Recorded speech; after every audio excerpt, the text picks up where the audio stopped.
খুব ঠান্ডা মাথায় কথাটা শুনবেন। আমার মা বোন যদি আমার কথা শুনে থাকেন একটু মনোযোগ দিবেন। একজন মানুষ সকালবেলা চাকরিতে গেছে। এই যে বাবা, আব্বু কথা বলেন না। একজন মানুষ সকালবেলা চাকরিতে গেছে, কোনো একটা কারণে বসের সাথে দুই কথা হইছে।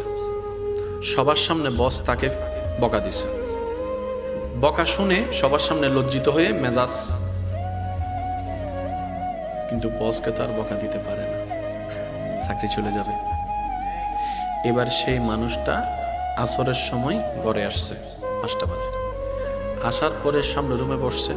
মেজাজ কি বলেন না, মেজাজ কি? ঘরের বউ কি জানে এটা? ওখানে কি হয়েছে এটা তো বউ জানে না।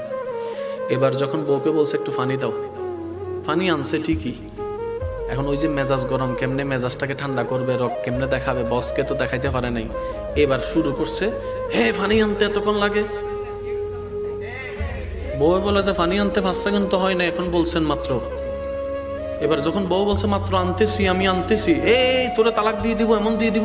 বউ কই কি রে? এবার পানিটা যখন নিছে, ওই যে মেজাজ সকালবেলা 10টার মেজাজ দিছে আসার। এবার সেই বউটা ঘরের ভিতরে যাইয়া বাচ্চাটা খেলতেছে, একটু কান্না করছে। এবার মা দিছে বাচ্চারে। শুরু কোথায় শেষ কোথায়? বাস্তব না অবাস্তব আপনারা বলেন?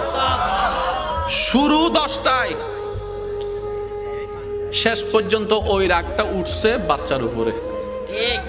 বাচ্চা হদাই গ্যাং গইলাম, বিনা অপরাধে সাজা, বিনা অপরাধে